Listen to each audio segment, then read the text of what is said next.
Hola,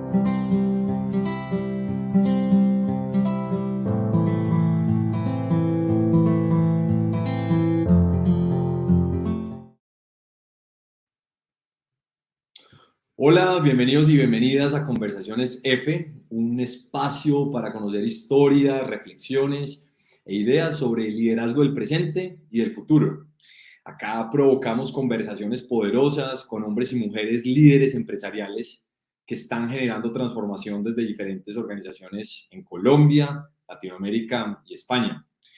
Y hoy tenemos como invitado a David Escobar, director de Confama, organización afiliada a la comunidad F, y qué gusto poder estar hoy con él hoy acá. Hola David, ¿cómo estás? Hola Juan Martín, muchas gracias por la invitación, el gusto es mío, hombre. El gusto también es nuestro y qué bueno poder tener este espacio para conversar contigo, compartir algunas ideas y también conocer tus visiones sobre de un tema que te apasiona, del cual además eres referente. Y a nosotros y a mí personalmente me gusta iniciar estas conversaciones conociendo la persona y un poco la intimidad de con quién estoy conversando. Me gustaría generar y arrancar este espacio preguntándote, pues, ¿quién es David? ¿Quién es David Escobar? Pues es una pregunta que siempre que se le hacen a uno vuelve como reprocesa, ¿cierto? Porque creo que el camino, digamos, el principal proyecto de la vida de uno es el autodescubrimiento, el conocerse mejor. Como decían los filósofos, conócete a ti mismo, como dice el oráculo de Apolo en Delfos. Pero me gusta la pregunta porque abre la conversación en un tono personal y me da la oportunidad de decir, por ejemplo, que me gusta mucho escribir, que soy un lector empedernido de todo, desde novelas hasta poesía y libros de gerencia y de divulgación científica y de algo de filosofía, sin considerarme ni mucho menos un experto en eso. Le dedico buena parte de mi energía vital a promover la inclusión, el desarrollo, como decimos en Confama, de la clase media, a apoyar a ayudar a que tengan más oportunidades los jóvenes de esta región y de este país. Eh, eh, mi deseo es poder al final de mi vida decir que le ayudé a muchos jóvenes y a muchas jóvenes a encontrar su camino, su propósito y a florecer, como dicen tan bonito. Entonces, esa es una forma de presentarme. La otra es decir que soy ingeniero de producción de la Universidad de AFIDE en Medellín, que estudié una maestría en administración pública, que me considero un estudiante permanente, eterno.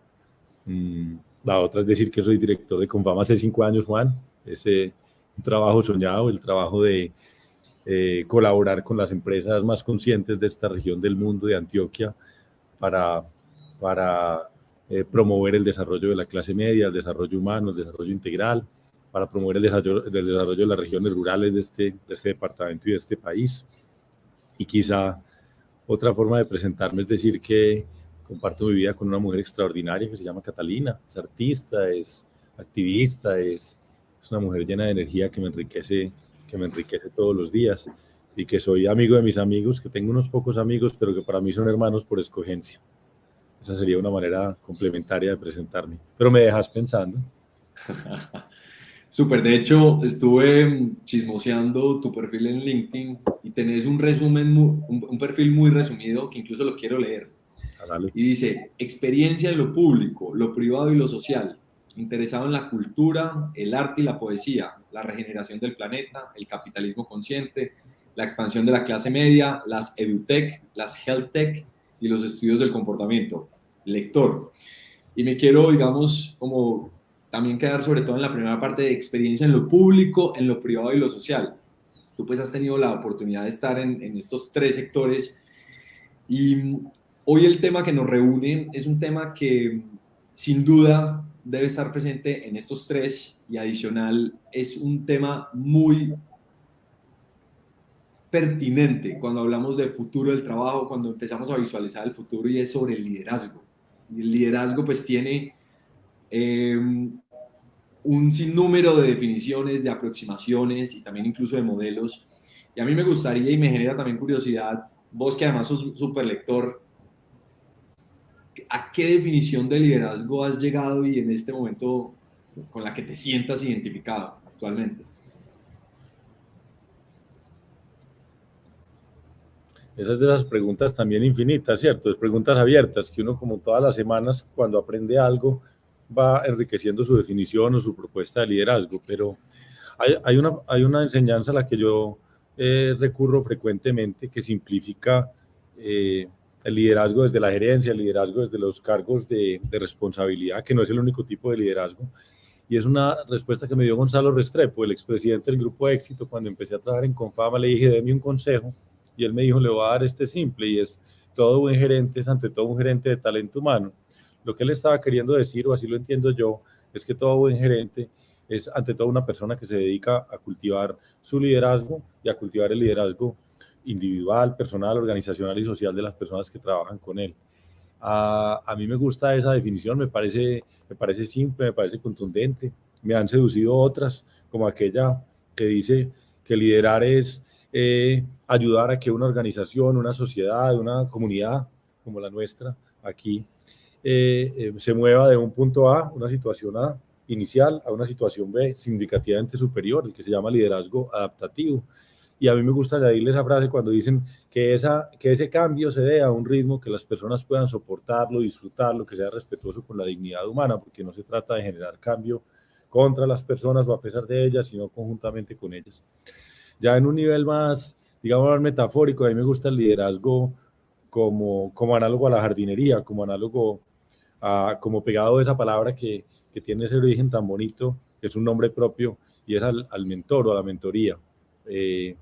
Y también me gusta una mirada de liderazgo como aquella persona que hace preguntas que sacuden, que iluminan, que tensionan creativamente. Y últimamente compré un libro por internet y me llegó con un separador de libros tan bonito que dice en inglés, Today a reader, tomorrow a leader. Yo creo que también un líder es una persona que aprende permanentemente, que recalcula ruta como los buenos GPS cuando las situaciones cambian, que sabe que su principal proyecto en la vida es él o ella misma. Genial. Y mencionaste diferentes componentes alrededor del liderazgo, el liderazgo adaptativo, y me gustaría preguntarte, desde los diferentes modelos de liderazgo que existen y que de pronto has estudiado, ¿con cuál te identificas filosóficamente y también desde la práctica? Y sobre todo, ¿cuál de esos modelos crees que es pertinente para el contexto en el que estamos actualmente? Mira, hay un cuento que a mí me gusta, Juan Martín, y es un chiste pues que se da en ingeniería, dice que con quién prefiere usted trabajar, si con metodologistas o con terroristas. Y alguien dice, yo prefiero trabajar con terroristas porque con ellos se puede negociar. Con esto, ¿qué quiero decir? Que yo no. Con esto, ¿qué quiero decir? Y perdón si no quiero ofender a nadie con ese comentario. Lo que quiero decir es que a mí me gusta más seguir como un camino, como el camino del artista, como el camino del que va recogiendo una semilla o el que va recogiendo, como me enseñaba un profesor, una baldosita para en cada enseñanza, en cada persona, en cada libro que lee, en cada experiencia profesional que tiene, y con esas baldositas va construyendo su propio mosaico. Entonces, digamos que yo soy en ese tema un poco más ecléctico. Soy admirador de un par de modelos, debo también decirlo. Me parece muy bonito el modelo de liderazgo adaptativo que ha desarrollado el profesor de la Universidad de Harvard, Ronald Heifetz. Es un hombre que ha entendido que el liderazgo, y de ahí viene esa idea de movilizar del punto A al punto B a un ritmo que la gente pueda soportarlo. Y otra idea que me parece muy linda, y es que liderazgo y autoridad son dos cosas diferentes. A veces confundimos liderazgo con autoridad. Puede haber uno sin el otro. Pueden estar juntos también. Y eso es una situación ideal cuando uno tiene a las personas con autoridad y una sociedad y una organización que además ejercen liderazgo. Pero digamos, soy admirador de ese modelo, pero no metodologista ni tampoco pues como seguidor en el sentido de seguidor al pie de la letra. Y últimamente he encontrado más en la filosofía, en algunos textos filosóficos modernos y antiguos, cosas que me han servido mucho. Me hacer la pregunta y se me vienen como a la memoria dos miradas que me enriquecen mucho. Uno de la señora Karen Armstrong, la historiadora de las religiones, creo que es su profesión, no sé si esa es la única. Es un libro que me recomendó alguien en la Universidad de AFIT que se llama 12 pasos para una vida compasiva, porque yo creo que el liderazgo tiene que ser compasivo en el sentido de ser capaces de sentir el dolor de todos los demás seres humanos o de todos los demás seres vivos y estar dispuesto a hacer algo para mitigar ese dolor. Y también he tomado he tomado muchas enseñanzas de los filósofos estoicos en los últimos años. Me he encontrado con una forma de ver el mundo que, con la que tengo mucha sintonía, como dicen los indígenas del Amazonas, pues lo importante es que funcione para uno. No existe el camino, ¿cierto? Sino, digamos, es un curioso y siempre tiene la capacidad de dudar de sus propias ideas y de sus propias conclusiones. Pues yo diría que cada persona tiene que encontrar su propio modelo de liderazgo que se adecue a sus circunstancias externas o contexto y a su propia personalidad. Yo me he encontrado con esas ideas que me han enriquecido un montón, pero si vos me preguntas cómo termino ejerciendo, porque el liderazgo se ejerce, pues, ¿cierto? Es como una profesión más.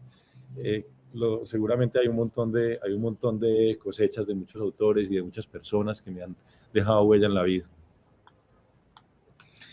Y digamos, entrando un poco sobre cómo ejercer ese liderazgo llevado a la práctica, en la rutina, ¿qué hábitos de liderazgo consideras indispensables en un mundo tan evolutivo como el que estamos actualmente? Bien. Yo soy de los que cree que como dicen los orientales, como es adentro es afuera y como es abajo es arriba. Entonces, repito algo que ya dije y para mí es como un mantra, que el principal proyecto de un líder es el mismo, en el sentido de que es el cultivo de la propia personalidad, del propio conocimiento, de la paciencia, del silencio, tanto de la mente, del cuerpo y del espíritu, uno de los elementos que termina ayudándole a uno a ser un mejor líder mañana que hoy. Eso sería como lo primero. Y detrás de eso hay hábitos de salud mental, hay hábitos de estudio, hay hábitos de conversación, de autocontrol, de autoconocimiento también, de experimentación, hábitos también de control del ego.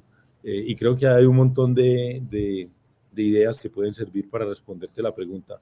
Lo otro también, ahora que hablas, pues siempre hablamos de un mundo que cambia muy rápido, de unas realidades que a veces son inasibles por la cantidad de datos, de información,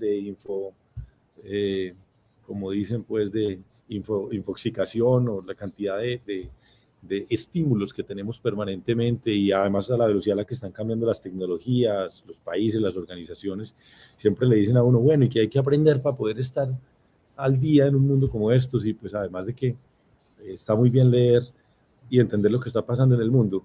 Yo siempre creo que hay que volver a lo básico, hay que volver a los clásicos, hay que volver a la filosofía, hay que entender la sabiduría de nuestras más ancestrales culturas en todas partes del mundo. Colombia es un país que tiene una riqueza ancestral en distintas regiones infinita. Entonces, tal vez diría que ante tanto cambio, tal vez es volver a lo básico de lo humano. Volver a lo básico del humano, sí. Me gusta y me conecta con eso que menciona, sobre todo porque a veces estamos buscando pensar en cosas nuevas o en entender cuáles son de pronto esos nuevos modelos que nos están rigiendo, pero a veces en lo ancestral encontramos muchas respuestas a las preguntas que hoy en día tenemos y que siempre hemos tenido vigentes. Y personalmente también me conecto mucho con esa búsqueda del entendimiento de las culturas ancestrales. Volviendo, digamos, haces una invitación a volver a lo clásico, que es como volver un poco a lo que ha estado Y a los presente. clásicos como libros, pues, y a los clásicos Ajá. como libros también, no solo a lo tradicional, sino a los clásicos, claro. De acuerdo, y es también ahora como cambiando la mirada y haciendo un poco, provocando una conversación también futurista, que este es el tema que nos reúne. Si nos teletransportáramos de aquí a 9 años, que sería el 2030, más o menos, ¿cómo crees que van a ser los líderes en ese entonces? Ya digamos, empezando un poco la conversación futurista, ¿qué crees que cuáles van a ser esas características que van a tener los líderes? ¿De qué van a estar conversando? ¿Cuál es como tu visión desde los zapatos del oráculo lector, Para eso estamos. además? Esa está muy difícil, pero a ver, se me ocurre aproximarme a esa pregunta mmm, con esta idea. Eh, Hay como dos espíritus que están siempre, dos formas de ver el mundo, dos asuntos que están siempre con nosotros.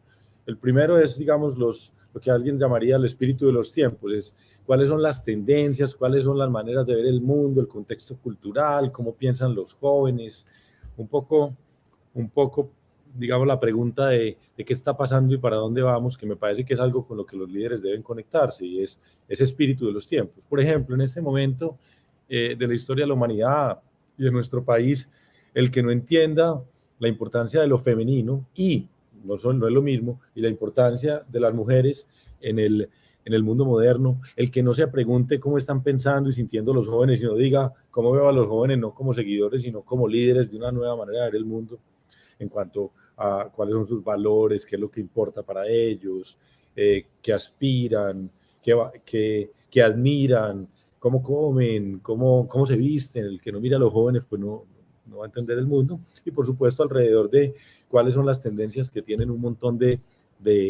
digamos, de campos del pensamiento, lo que está pasando en la biología, en la medicina, lo que está pasando en las tecnologías de información y comunicaciones. Harari habla mucho de eso, de la revolución de lo vivo y la revolución de las tecnologías de información. Eso es como la primera responsabilidad, o una de las responsabilidades de un líder, es conectarse con el espíritu de los tiempos. Yo digo que uno no puede, decía hace muchos años cuando trabajaba en la industria de las telecomunicaciones, que uno no puede estar vendiendo Betamax en la era de Spotify, ¿cierto? Entonces uno tiene que entender lo que está pasando. Y al mismo tiempo, y tiene que ver con la respuesta que te di antes, uno tiene que estar conectado con el espíritu de lo profundo. ¿Qué es el espíritu de lo profundo? Son aquellas cosas, aquellos asuntos, aquellas ideas, aquellas miradas que nos hacen esencialmente humanos, que nos permiten ser parte de esta comunidad ecológica que se llama el planeta Tierra y que no cambian tanto, ¿cierto? Entonces, ahí es donde tiene valor la filosofía para el liderazgo, y ahí es donde tiene valor la psicología para el liderazgo, y ahí es donde tienen valor las cosmogonías de las culturas más ancestrales del planeta. Eh, Como dice Wade Davis, el canadiense colombiano, en su libro Guardianes de la Sabiduría Ancestral, él dice que hay un montón de culturas en distintos rincones del planeta que saben unas cosas que nosotros olvidamos o que Occidente nunca aprendió, y que nosotros no debemos verlos pues como museos, como reliquias, sino como los mostradores del camino hacia el futuro. Esa es la conexión con el espíritu, los espíritus de lo profundo. Está bien profunda tu respuesta y además Estuvo muy enredado, ¿qué? Porque retadora, cuando uno dice muy profunda es porque está muy retadora. enredado.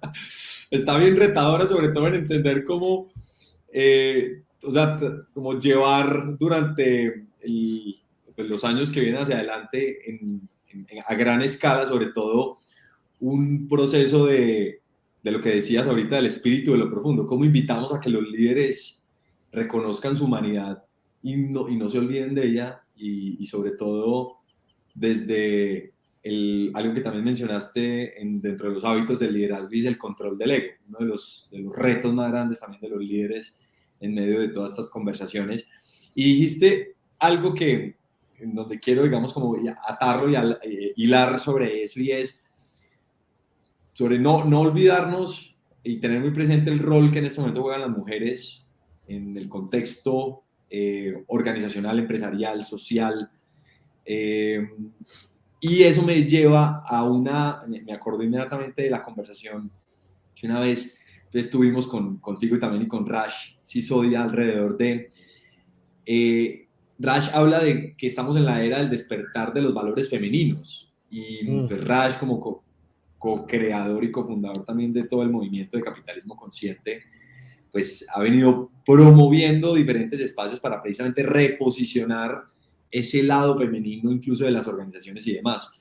Y el lado femenino de los hombres, Juan, no solo el lado femenino de las Total, organizaciones y la fuerza de las mujeres que es necesaria, sino el lado femenino de nosotros los hombres.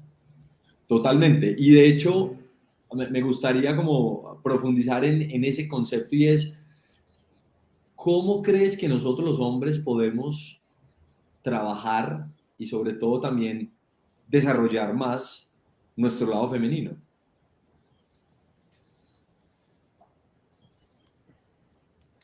una confesión. En la mitad de esta conversación vi una cosa que a mí me parece aterradora, injusta, y es que vi que mi nombre en el sistema de StreamYard estaba solo David Escobar con fama.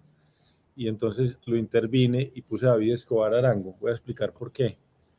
Porque, pues primero porque tengo una gran admiración por mi mamá, porque lo que ella me ha dejado como legado en mi vida y me sigue dejando de enseñanzas, sobre todo enseñanzas desde la manera de ver y vivir el mundo, pues hace parte de lo que yo soy. Y también lo puse porque creo que una de las... bueno, por ejemplo, yo estoy en una conferencia en los Estados Unidos, en una conversación, y me dicen Arango, y yo sí, Arango, debería ser Arango porque yo soy de los que cree que somos muy matrilineales, es decir, que lo que somos, lo que podemos, lo que aprendemos, emana en buena parte de nuestra madre. No es que yo diga pues que mi papá no me dejó nada, me dejó grandes enseñanzas, y fue un hombre maravilloso, pero me parece que una de las cosas bonitas de nuestra cultura es poner los dos apellidos y reconocerle a la madre la energía que nos manda, y reconocer la energía femenina que viene de ella. Ahora la Corte Constitucional ya permite y digamos obliga a que los papás, si hay dos, se pongan de acuerdo en cuál es el apellido que van a utilizar, o las mamás, lo que sea, y me parece que hay un valor inmenso. ¿Y por qué cuento esta historia como tan personal? Y invitándole a todos a que usen sus dos apellidos, y a que si sienten que les deben poner primero el de la mamá, lo pongan sin pena, eso no le va a doler a nadie, eso es parte del nuevo mundo. Y yo creo que lo primero que debemos hacer los hombres, Juan, es reconciliarnos con nuestro lado femenino, es entender que todos los seres vivos, todos los seres humanos, tenemos un lado masculino, un lado femenino, el famoso yin y yang, llámelo como quieran, distintas culturas, la anaconda o el jaguar dirían en unas regiones de Colombia, y todos tenemos lado masculino y femenino, pero la cultura occidental nos ha cercenado a los hombres ese lado femenino, nos ha dicho no llore, digamos, hay temas del arte, de la poesía, de la cultura, de la relación con el medio ambiente, con la naturaleza, que usted no debe traer a la esfera pública. Y cierto, yo por ejemplo, pues, digamos, mi lado más poeta, mal poeta, pero al fin y al cabo poeta, fue un poco como cuando yo decía chiquitico, hombre, yo quiero ser escritor, me decían, hombre, ¿qué tal que eso fuera tu hobby? ¿Por qué no lo pongas en el centro de tu vida, cierto? Y yo creo que nosotros los hombres tenemos que recuperar ese lado femenino, abrazarlo, entenderlo y decir, nosotros podemos encarnar los mejores valores femeninos, el valor de la acogida, el valor del cuidado, el valor de la escucha, el valor de la creación, ¿cierto? Que son, repito, no es lo mismo mujeres que valores femeninos, ni mujeres que energía femenina. Los dos asuntos hay que trabajarlos en una sociedad como la nuestra, el empoderamiento de las mujeres. Y esa sería la segunda tarea, Juan. La tarea de, primero, los hombres no estorbarle a las mujeres poderosas, y todas las mujeres son poderosas. Los hombres, a veces consciente, pero la mayoría de las veces inconscientemente, atajamos, estorbamos, impedimos el desarrollo de las mujeres por la cultura pues machista en la que vivimos. Yo digo mucho que nos debíamos declarar exmachistas o machistas en recuperación, mejor dicho. Y si además llegamos a ese nivel de conciencia, además, aparte de no estorbarle a las mujeres poderosas, que son todas, podríamos ser aliados. Hay una discusión de si los hombres podemos ser feministas o no, pero digamos podemos defender los valores feministas para no caer en esa trampa, y me parece que ya llegó la hora. Total.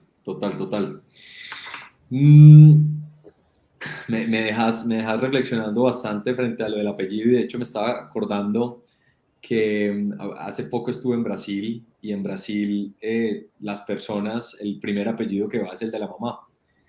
Queda como un middle name, como dicen en Estados Unidos, queda como un apodo, sí, es una cosa muy bonita. Y eso me llamó mucho la atención, porque es precisamente como volver y para mí tiene todo el sentido que vaya primero también el apellido incluso de la mamá, pues porque pues fue quien le dio la vida a uno, y obviamente el papá, pues sin el papá no hubiera tampoco podido ser posible, no necesariamente, pero por lo menos como darle esa posición de nuevo a la mamá me parece un acto bonito, y sobre todo un acto de conectarnos también con ese sentido humano y con lo que nos dio la vida. Me parece bonito. Pero además, ¿sabes lo que yo creo que eso también significaría políticamente? Y cuando digo políticamente me refiero a socialmente, para Colombia algo muy importante, porque voy a contar una historia. Yo soy de esas personas curiosas que se hizo una prueba genética para saber de dónde venía. Me parece que esa búsqueda de la identidad siempre agrega valor. Bueno, también la hice para entender mi salud y cómo cuidarla. Pero cuando aparece eso, hay dos conceptos, yo no soy experto pues en esto, que es el haplogrupo materno y el haplogrupo paterno, que es algo así como la línea de las madres y la línea de los padres, ¿cierto? Y encontré algo que me hace sentir también, por un lado muy feliz, por otro lado orgulloso, pero también retado, y es que la madre de la madre de mi madre, hasta que llega uno a un lugar donde puede identificar alrededor del siglo XVI, era una indígena americana. La madre, ¿cierto? Una indígena americana que por supuesto venía de las migraciones desde el continente asiático a las Américas. Es decir, mi madre, mi gran madre, no mi mamá de Arango, sino mi gran madre es una indígena americana. Y el padre del padre de mi padre, y siga por esa línea, es un señor que nació y creció en el sur de Europa, ¿cierto? Entonces imagínate si nosotros como colombianos, al menos los colombianos andinos, pero todos, también los colombianos afro, los colombianos indígenas, pero que realmente todos somos un poco esa historia o historias parecidas a esa, reconciliamos y decimos yo soy indígena americano y soy descendiente de europeos, y esas dos realidades identitarias viven en mí.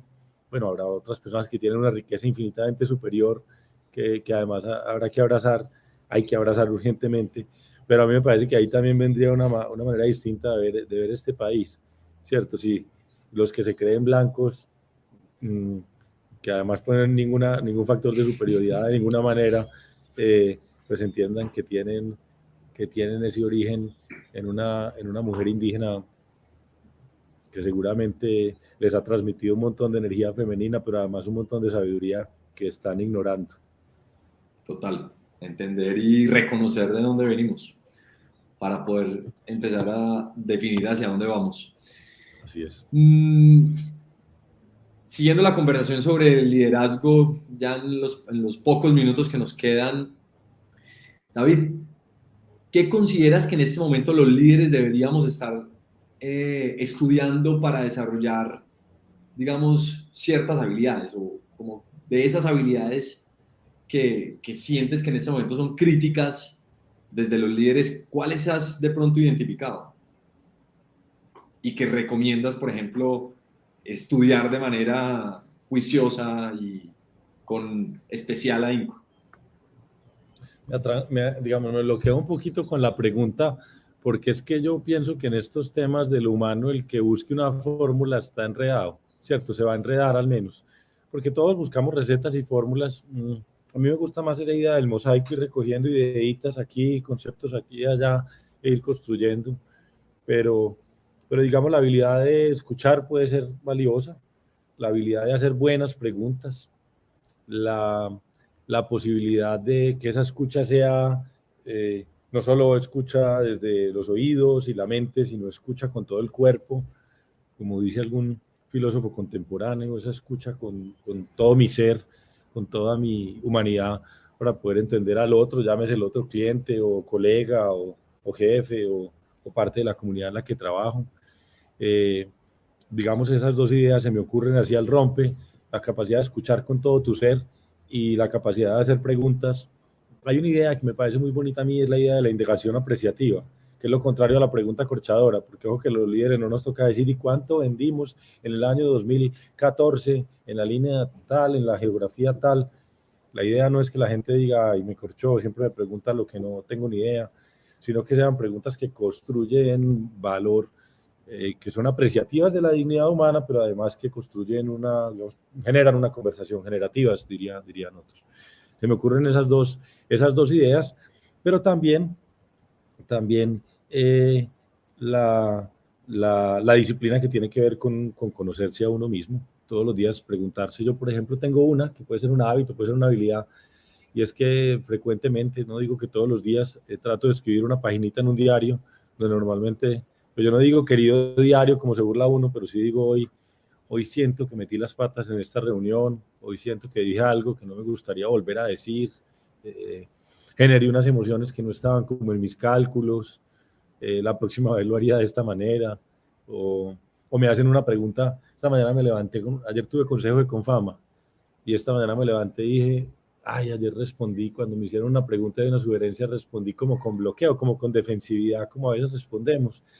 Y me levanté pensando que qué buena pregunta, que, que aprendí algo gracias a esa pregunta y me le escribí a los dos miembros de ese consejo de Confama que me dieron esa idea, a ver si les sabes que yo creo que tenía razón. Entonces yo creo que es como ese proceso permanente de un ingeniero civil amigo mío dice, como uno saber que uno siempre está en hora gris. De acuerdo, de acuerdo, de acuerdo. Ya se nos va acabando el tiempo, David. Me gustaría ir cerrando con una pregunta, con un par de preguntas, pero una de ellas es, ¿cuál has visto que de pronto es el error más común en los líderes? Que sientas que esté presente, como bien sea en nuestra cultura o de pronto en los líderes con los que has estado cercano. Pensé en dos. Uno, la arrogancia. Pensar que es como mi abuelita diría como cuando una persona es como merecida, como que uno cree que por estar en una posición de autoridad uno lo merece o que se lo ganó solo. La verdad no logramos nada solo, lo logramos a partir de un contexto cultural, de unas oportunidades que probablemente otros no tuvieron. Pero además no lo tenemos, si de verdad no lo hubiéramos ganado, que no creo, solos, que nunca estamos solos, siempre pues, en conexiones con otros, bueno, lo tenemos que ganar todos los días. Entonces yo creo que la arrogancia, y debo decir que también es mi gran error, tengo la arrogancia sobre todo intelectual y tengo ahí como que trabajarle. Y otra que me parece, ayer lo hablaba en una reunión, en una clase en AFIT de Administración de Negocios que me invitaron a hablar, y es pensar que uno gestiona objetos. ¿Qué me refiero con objetos? Abstracciones, organizaciones, productos, servicios, números, finanzas, plata, y uno realmente solo lidera seres humanos, nada de objetos. Creo que uno a veces cree que tiene objetivos y el único objetivo es ayudarle a la gente a florecer y a desarrollarse y a sacar lo máximo de su potencial. Y a lo otro sucede. De acuerdo, de acuerdo, de acuerdo.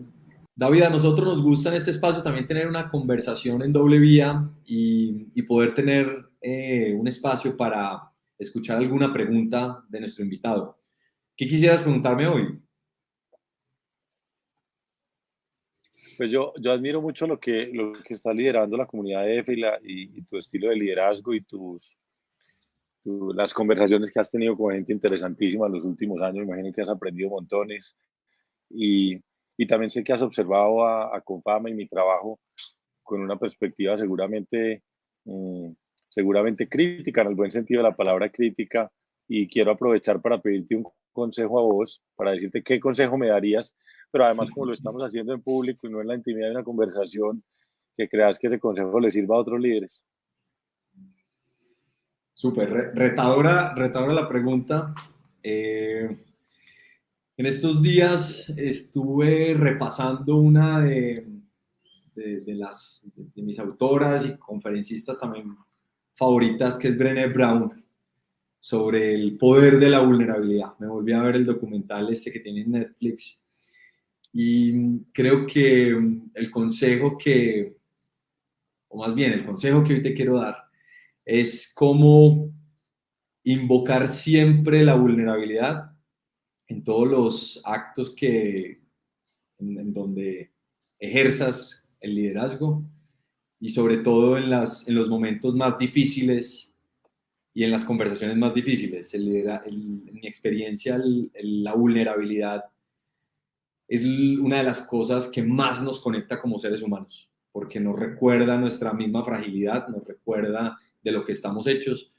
Y a lo largo de esta conversación me quedó una frase que dijiste que me conectó mucho y es conecta con ese espíritu de lo profundo. Creo que la vulnerabilidad está ahí.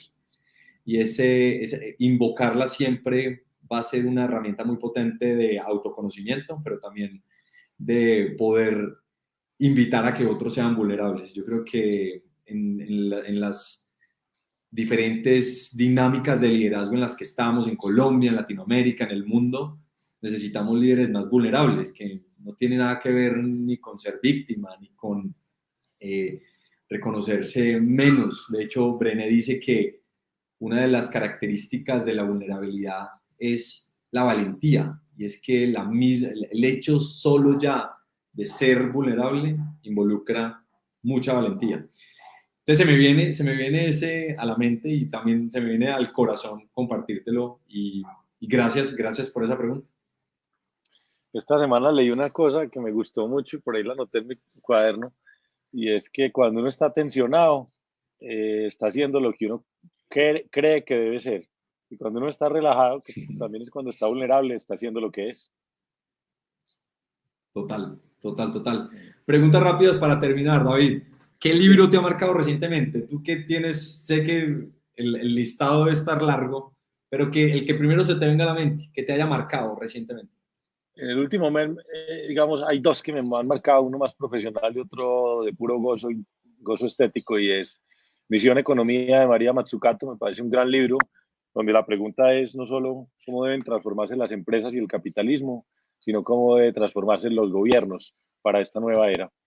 Y el de gozo puramente estético es un regalo de una amiga, me regaló Hamnet, el libro de la inglesa, bueno, escocesa, creo que es Maggie O'Farrell, o irlandesa. Ah, no, es de Irlanda del Norte, creo. Maggie O'Farrell, Hamnet, que es una novela donde se imaginan cómo fue la vida del hijo de William Shakespeare, cuyo nombre se volvió parte de la obra maestra de la literatura que hoy conocemos como Hamlet. Ese es Hamlet con N, el de la novela. Ajá. Súper. ¿Qué Bellísima, líder admiras? extraordinaria. Genial. ¿Qué líder admiras y por qué, David? No, se me vuelve una lista infinita, pero en el mundo Angela Merkel. Me leí una biografía de ella que me encanta su manera de ser, de hacer, de expresar. En, en mi círculo más interno de amigos del corazón, pues tengo que escoger una hoy. Voy a escoger una mujer que es Claudia Restrepo.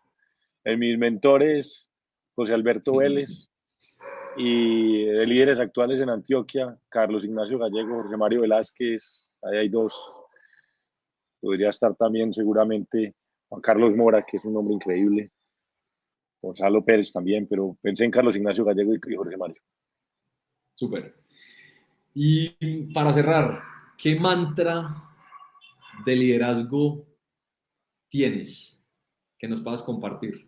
Un montón, pero hay uno que me ha acompañado durante casi 30 años de mi vida, y es un verso del poeta indio Hazaripal, con H, Hazaripal, que es súper simple, es como un haiku de esos japoneses.